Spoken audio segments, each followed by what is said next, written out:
Maraming mga fans ng Magnolia very excited dito nga sa nangyaring pagkakuha nila kay William Navarro. Pero mukhang hindi dyan natatapos dahil ayon dito sa mga lumalabas na reports, meron pang isang trade na hinahanda ngayon itong Magnolia kung saan makukuha naman nila yung first round draft pick ng Terra Firma. Siyempre, ang laking bagay nito para dito sa Hotshots kung sakali nga na tuluyan nilang makuha ito.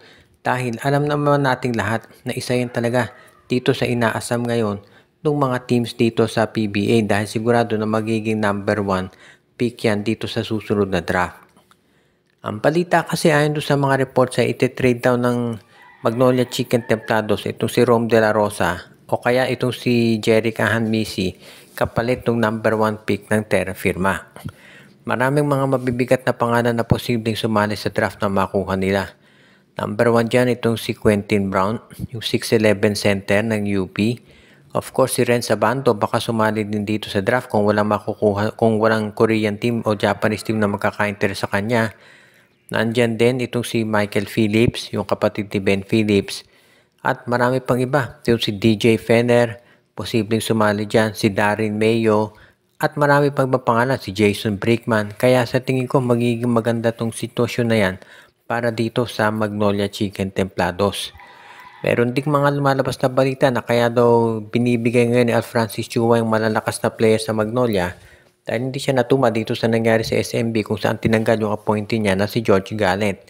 Kung ano pa man ang dahilan, kung ikaw Magnolia dapat masaya ka na dahil nakuha mo na yung mga players na kinakailangan mo katulad nitong si William Navarro. Kaya good news talaga to para sa Magnolia. Kung sakali na magtuloy-tuloy nga itong magandang sitwasyon para dito sa Hotshots, magiging contender sila. At bukod dito sa pagkuha dito sa first round draft pick ng Terra Firma, ang isa namang lumalabas na report ngayon na itong Raynor Shine Elasto Painters, isa pa raw yung team na gustong gumawa ng trade ngayon. Base doon sa mga lumalabas na reports, mukhang ito raw Magnolia Chicken o rather itong Raynor Shine Elasto Painters ay makikipag-trade dito sa Meralco Bolts at gusto raw kunin nitong Raynor Shine itong si Brandon Bates para magkaroon sila ng isang big man. Iyan kasi ang nagiging problema ngayon itong Raynor Shine dahil nilagay nga nila doon sa unrestricted free agency list itong si Bob Belga dahil doon sa kanyang dinadanas ngayon. So wala kulangan sila ng big man maski nga ito si Kaylan Tiongson hindi pa rin 100%. Kaya yan ang dahilan at gusto nilang makuha itong si Brandon Bates mula dito sa Meralco Bolts. Ang aabangan na lang natin kung matutuloy nga yung ganitong trade. Dahil syempre ang Meralco naman hindi yan basta-basta magre-release ng big man na kanilang kinakailangan din. At magdedepende rin ang lahat kung sino yung makukuhang kapalit nitong si Coach Luigi Trillo. Kaya medyo magiging maganda yung negosasyon dito dahil itong dalawang teams na to medyo nag-i-struggle pa.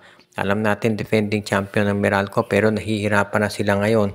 Samantala naman, itong lineup nitong Raynor Shine Elasto Painters, isa yan doon sa mga teams talaga na gumagawa ng paraan para makasiguro na sila ay makakabawi. Kaya abangan na lang natin kung ano magiging resulta ng kanilang usapan at kung magkakaroon sila ng agreement. Masasabi natin na kung makuha ng Raynor Shine si Brandon Bates, mareresolve na yung problema nila dito sa center slot. Kaya yan, sigurado, yan ang pupursigihing mabuti nitong si Coach Cheng Giao para matuloy na. At syempre ang Raynor Shine para makasabay na doon sa ibang mga teams ngayon.